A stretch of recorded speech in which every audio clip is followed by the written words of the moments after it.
6월 29일 수요일입니다. 오늘 호세아 7장 1절로 마지막 16절까지 말씀.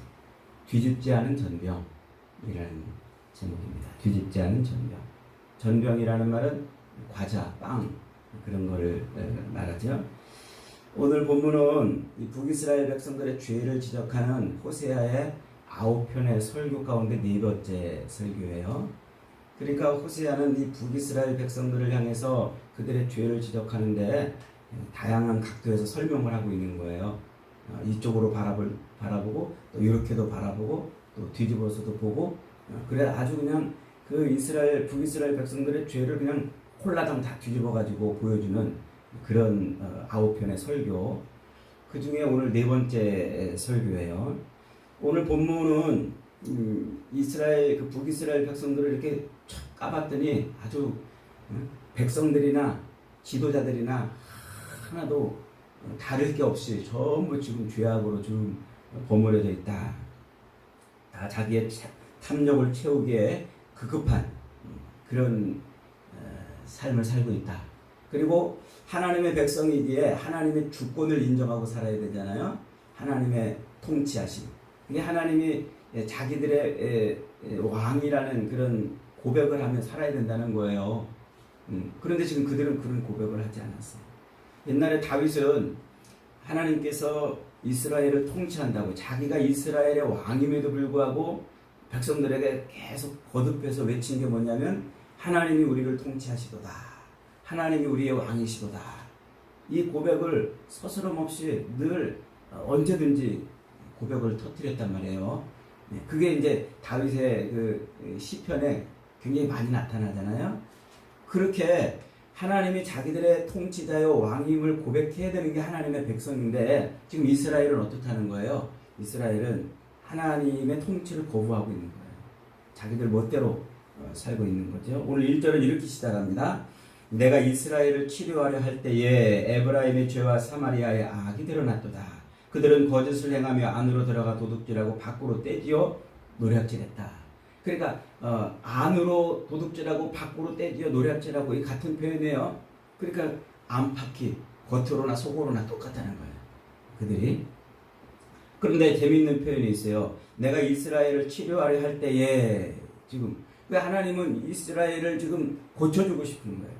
그들이 죄악에서 돌이켜 하나님의 백성으로 다시 돌아오게 하고 싶은 거예요. 그래서 하나님이 가서 그들을 진찰하고 진단하면 할수록 그들의 상태가 너무 악한 거예요. 이거는 진짜 어떻게 할 수 없는, 손댈 수 없는 지경에 이르렀다고 지금 말하고 있는 거죠. 우리가 왜 의사한테 가서 병 진찰을 이렇게 받잖아요. 그런데 진찰을 하면 할수록 어디 이렇게 예를 들어 가지고 뭐 위가 안 좋다고 이렇게 이제 해가지고 수술합시다. 그래서 수술을 딱 했는데 막상 딱 열어보면 상태가 너무 안 좋습니다. 이대로 닫아야 되겠습니다. 뭐 이런 경우, 그런 경우 있잖아요. 지금 그렇다는 거예요. 그래서 지금 이스라엘의 그 죄를 하나님께서 고치시려고 딱 진찰했는데 딱 열어보니까 이거 너무 상태가 지금 안팎으로 아주 지금 심한 상태라 그러는 거예요. 지금. 그래서 그 안팎으로 아주 심한 상태를 오늘 이 7장에서는 4가지 비유를 들어가지고 지금 설명하고 있어요. 첫째가 달궈진 화덕이라고 있어요. 달궈진 화덕. 4절 말씀 봅니다. 그들은 다 간음하는 자라 과자 만드는 자에 의해 달궈진 화덕과 같도다. 그가 반죽을 뭉침으로 발효되기까지만 불 일으키기를 그칠 뿐이니라. 그러니까 지금 뭐라는 거예요? 이 이스라엘이 간음하는 자인데, 이 성경에서 이 간음을 이 영적인 그런 의미로 지금 계속 지적을 하고 있죠. 하나님이 아닌 우상을 섬기는 거, 이것을 지금 간음이라고 그런다고 그랬어요. 그래서 이 창녀, 남편을 두고서 외간 남자를 만나는 그 창녀 고매를 통해서 이스라엘을 그렇게 지적을 했단 말이에요. 그러니까 지금 이 간음, 하나님이 아닌 우상을 섬기는 이제 그런 일들을 행하는데, 그들이 지금 무엇 같다고요? 달궈진 화덕과 같다. 지금 이렇게 표현하고 있어요. 달궈진 화덕. 이 말은 배경이 좀 있어요. 오늘날은 뭐 우리 각 가정마다 다 이 가스레인지가 있고 화덕이 불이 가정마다 다 있잖아요. 근데 이 시대 지금 이 시대만 해도 벌써 BC 750년쯤 되는 때 지금으로부터 한 3,000년 가까이 2000한 7, 800년쯤 되는 때잖아요. 그러니까 그 시대에는 이 불이 각 가정마다 있지 않았어요. 가정마다 불을 이렇게 관리하고 다스리지 않았어요. 마을 공동체에서 그 화덕을 따로 관리했어요. 마을 공동체. 그래서 이 마을 공동체에서 그 화덕을 누가 관리를 하고 이제 빵 굽는 날 그날을 정해서 다 반죽을 해가지고 다 그 화덕에 모여가지고 빵을 굽고 이제 가져가는 거예요. 그러니까 이 빵을 구운 다음에는 그 화덕에 불씨를 약하게 해놓죠.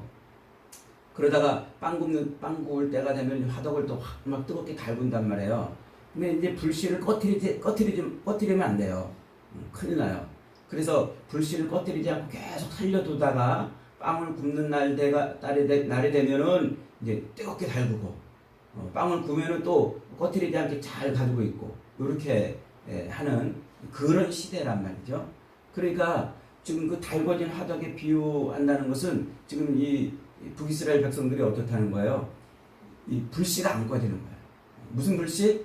하나님이 아닌 우상을 섬기고 이방 신들을 섬겨서 자기들의 욕망과 욕심과 이기심을 채우려고 하는 그 불씨가 사그러들지 않는 거예요. 그러다가 때를 만나면 빵 굽는 때가 되면 화덕을 달구는 것처럼 때를 만나면 그게 활 타올라가지고 이제 막 정신없이 우상들을 섬기는 그런 모습을 지금 비유해주고 있는 거죠. 그러니까 꺼지지 않는 그 불씨 늘 잘 관리했다가 필요할 때 확 타오르게 하는 그 불씨처럼 그들의 마음속에는 이기심과 욕망과 자기들의 정욕과 탐심을 채우기 위한 그런 것이 늘 꺼지지 않고 있다는 거예요. 그 다음에 그래서 어떤 일이 벌어지냐면 7절입니다. 그렇게 꺼지지 않는 그 달궈진 화덕처럼 생긴 일로 말미암아 7절에 이렇게 표현하고 있어요. 그들이 다 화덕같이 뜨거워져서 그 재판장들을 삼키며 그들의 왕들을 다 엎드러지게 하며 그들 중에는 내게 부르짖는 자가 하나도 없도다. 이 재판장들을 삼킨다는 말이 뭘까요? 법이 무너졌다는 거예요. 누가 재판장 말을 아무도 안 듣는 거예요. 법이 무너진 거예요. 그러니까 무슨 죄를 지어가지고 그 죄에 대한 형벌을 언도하면은 그걸 거부하고 안 듣고 안 지키고 그러는 거죠. 그러니까 무법천지가 된 거예요. 무법천지. 죄를 지어도 뭐 그런 누가 이렇게 제재하지도 못하는 그런 무법천지. 그 다음에 왕들을 엎드러지게 한다 이 말은 왕은 자기들의 통치자 아닙니까? 그 통치를 거부하는 거예요. 그러니까 법을 무력화시키고 왕의 통치를 거부하는 이런 일이 벌어진 거죠. 이게 지금 어떤 상태냐면 옛날 사사시대를 한 문장으로 요약하는 말이 있잖아요. 왕이 없으므로 자기들 소견에 옳은 대로 행하였더라. 요겁니다 지금. 그러니까 법도 무력화시키고 왕의 통치도 거부해서 자기들 욕망대로 자기들 욕심대로 그렇게 행동을 했다는 거죠. 그러니까 지금 실제로 이 북이스라엘은 이제 나라가 솔로몬이 죽은 이후에 BC 한 931년쯤에 나라가 갈라져요. 그리고 지금 이 말씀을 외치고 있는 때가 언제냐면 950년 40년경입니다. 그러니까 BC 740년 50년경입니다. 그리고 이따 한 30년 있다 멸망해요. 721년에. 그러니까 나라가 갈라진 데부터 한 200한 몇 년쯤 되죠. 200년쯤, 210년쯤 되는 그 기간 동안에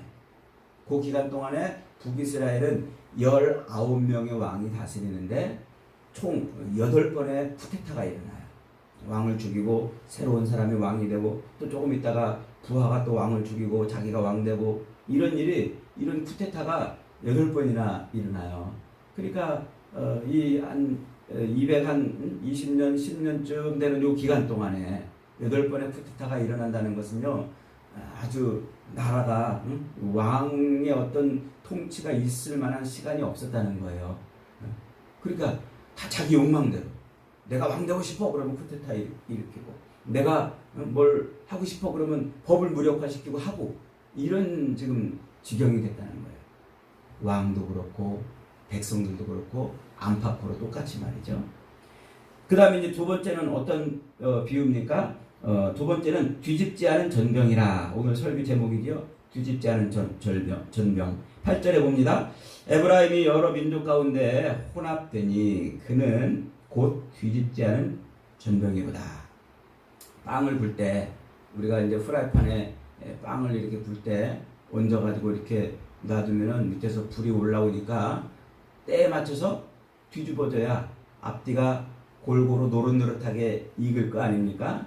근데 뒤집지 않으면 어떻게 되겠어요? 밑에는 새까맣게 타고 위에는 잘 익지도 않는 이런 상태가 되는 거예요. 그러니까 앞뒤가 서로 다른 거예요. 앞뒤가. 지금 이게 바로 이 북이스라엘 백성들의 종교적 타락을 지금 말씀하고 있는 거예요. 하나님의 백성이면서도 하나님을 예배하지 않고 도리어 이방 신들 혼합된 그 거짓 종교에 빠져 있어요.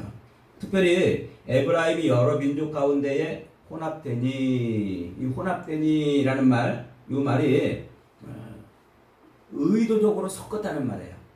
의도적으로. 그 이스라엘이 여러 민족들과 의도적으로 백성들이 섞은 거예요. 자기들이 혼합을 한 거예요. 이게 아주 중요한 예언이에요. 721년에 아수르에 의해서 북이스라엘이 멸망하잖아요. 멸망할 때 그 아수르는 어떤 식민 정책을 폈냐면 자기네가 통치하고 지배하는 그 민족들이 이 반란을 일으키고 독립운동을 하지 못하도록 그 민족들을 이방 다른 민족들하고 섞어요. 그래서 그 민족의 정체성을 말살시키는 정책을 펴요. 그 북이스라엘이 721년에 망한 다음에 아수르가 그렇게 해서 이 여러 나라들하고 이 혼합 민족을 만들어 놨어요. 그래서 북이스라엘 백성들은 이스라엘이라는 그 정체성을 잃어버리고 여러 나라 사람들과 혼혈 민족이 되어버렸어요. 그런데 나중에 이제 이 남쪽 유다, 정체성을 지킨 남쪽 유다가 예수님 시대쯤 와가지고 그 북이스라엘에 살고 있는 북이스라엘의 수도가 사마리아잖아요. 그 사마리아 사람들을 뭐라고 불러요? 사마리아인 이렇게 불러요. 그 말은 곧 정체성을 잃어버렸다는 말이에요. 그래서 그 유대 백성들은 그 사마리아 사람들을 뭐처럼 여긴다고요? 개처럼 여긴단 말이에요. 이방 민족하고 혼혈 민족이 돼가지고 정체성을 잃어버린 그런 민족이 된 거죠. 그러니까 지금 그것을 예표하는 거예요. 이스라엘 백성들이 자기들이 의도적으로 하나님을 배제하고 이방 신들을 자꾸 섬기면서 이방 민족과 섞여서 살으려고 지금 그랬다는 거예요. 그래서 그것 때문에 나중에 실제로 하나님이 그렇게 만들어 버리시는 거예요. 그렇게 우리도 막 미국 사람 좋아가지고 막 미국 사람처럼 되려고 하는 또 다른 나라 선진국 사람들 그런 문화를 따라가지고 막 흉내내면서 살고 싶어하는 더러 그런 사람들이 있잖아요. 그러니까 그 이스라엘이 이방 문화를 막 따라 살고 그 이방 문화는 전부 다 그 신들에 의한 타락된 문화잖아요. 그걸 막 따라했다는 거예요. 그래서 뒤집지 않은 전병이 되어버렸다고 지금 지적하고 있는 거예요. 세 번째는 어리석은 비둘기입니다. 11절에 보니까 에브라임은 어리석은 비둘기같이 지혜가 없어서 애굽을 향하여 부르짖으며 아수르로 갔도다 그랬어요. 이 어리석다라는 말은 땅만 쳐다본다 이 말이에요. 땅만 쳐다본다. 그러니까 여러분 그 길거리 지나가다가 비둘기가 먹이를 먹을 때 먹이 한번 먹고 살펴보고 먹이 한번 먹고 살펴보고 이렇게 가지 않고 그냥 계속 먹이만 쪼으면서 앞으로 간단 말이에요. 그물이 있는지도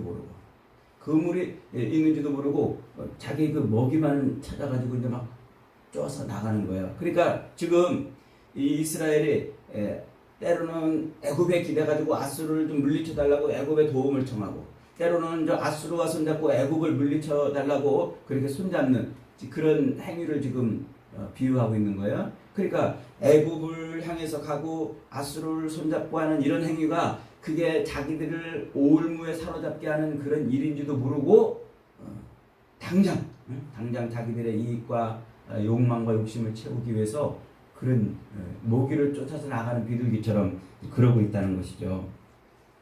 그래서 13절에 그렇게 선언해요. 화 있을진저 그들이 나를 떠나 그릇 같음이니라 패망할진저 그들이 내게 범죄하였습니다. 패망할 것이다. 멸망할 것이라는 말이에요. 그것 때문에 애굽을 향해서 가고 아수르를 향해서 가는 그 행위 때문에 멸망할 것이다 그러죠. 그 다음에 이제 네 번째가 속이는 화래요. 16절에 보니까 그들은 돌아오나 높은 자에게로 돌아오지 아니하니 속이는 활과 같으며 그들의 지도자들은 그의 거친 말로 말미암아 칼에 엎드러지리라. 그러니까 이스라엘이 회개 같은 걸 하긴 하는데 진짜 회개가 아니고 거짓 회개. 자기들의 이런 문제만을 해결하기 위한 거짓 회개를 이제 하는데 활과 같다 그랬어요. 활. 여러분 이 활은 뭐가 생명이에요?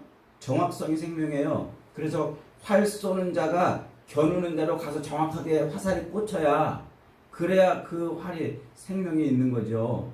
그런데 활 쏘는 자가 이 활을 쏘는데 화살을 탁 날리면 이게 슉 가가지고 돌아와가지고 나를 찌르는 그런 그런 활이라면 이거 어떻게 믿겠어요?